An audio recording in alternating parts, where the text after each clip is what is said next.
definitely in the beginning thought, you know, how is a language that's not really a written language going to be conducted online? But actually the professors have been really great. The material is very well covered, and it's pretty interactive, so everything is almost exactly like as if I was taking it on campus. And I chose taking online classes because I live an hour away, I'm a single mom, and it's just a lot more convenient that way for me. When you look at the number of programs we offer, we're up to about 21 degree programs across the college that are offered fully online now. And a great many of them are general education courses that everyone has to take across the college, no matter what your major is. And so it really makes sense to try and put those online, because essentially it's about access for our students.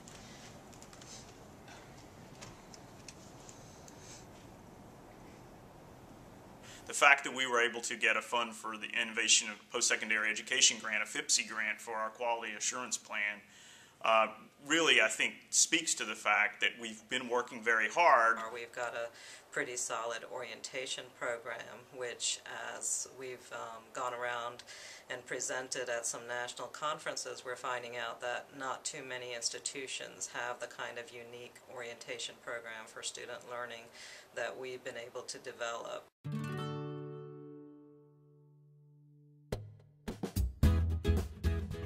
In a way it's more challenging, but in a way it's also rewarding. The first thing that increases in a distance learning class is contact between the instructor and the students. Instead of lecturing to a group of generally quiet students, suddenly I'm emailing a batch of students, and the email is a medium that they're accustomed to, so they had no qualms about asking questions, whereas they wouldn't necessarily speak up in a class. The discussion board posts, the interaction, the conversations you can actually have with office hours with some of the professors, and even going as far as Skyping with some of the professors, it's actually been very personable and very helpful. We're going to ensure the quality and the continuing quality of the coursework we offer online and by a hybrid means. In 2008, the college chose the Quality Enhancement Plan topic as being focused on distance learning.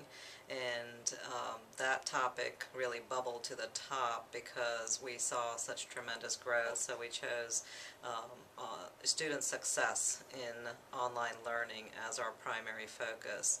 And we thought to bring it about in 3 distinct ways.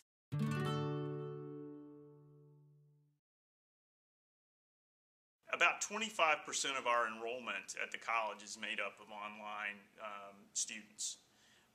Some of them now, of course, that means that some of them are enrolled in face-to-face courses, some of them are enrolled in online courses, some of them are enrolled in hybrid courses. The community colleges are at least 10 years ahead of many of the four-year institutions. We've been given this challenge sooner than they have been in terms of expanding our resources, facing increasing populations of students with limited classroom spaces, and seeing that students, and particularly working students, parents with young children who need the flexibility and accessibility of online education, we face those challenges sooner than many of the four-year institutions, and we've had to respond to them sooner. The unfortunate thing for us is that in a time of dwindling resources coming from the state, and a time when technology is changing on a daily basis, essentially, it's almost impossible for us to rely solely upon state dollars to be able to purchase the kinds of software and hardware that we need to ensure success for our students. That it's not just the academic side of the institution that really supports student learning, but it's the whole package. It's student affairs, student support systems. Our students vote with their feet, if you will, and so they're going to sign up for those courses that they feel will do them the most good. I would definitely recommend it if anyone has a life outside of school. If you have a family, you have a job, you have a social life. Sometimes it's nice to be able to focus on your other extracurricular activities in your family and be able to fit in your coursework around that on your own time. So it's absolutely very convenient.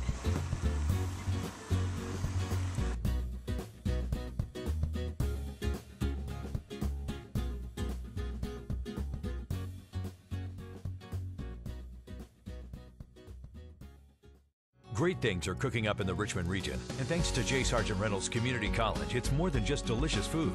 At J. Sargent Reynolds Community College, Michelle Williams gained the skills she needed to successfully run some of Richmond's most popular restaurants. J. Sargent Reynolds opens doors like this every day for people through nearly 100 degree and certificate programs, and its graduates, like Michelle Williams, are making a real difference for the local economy. This message was brought to you by Capital One, which is investing for good in Virginia schools.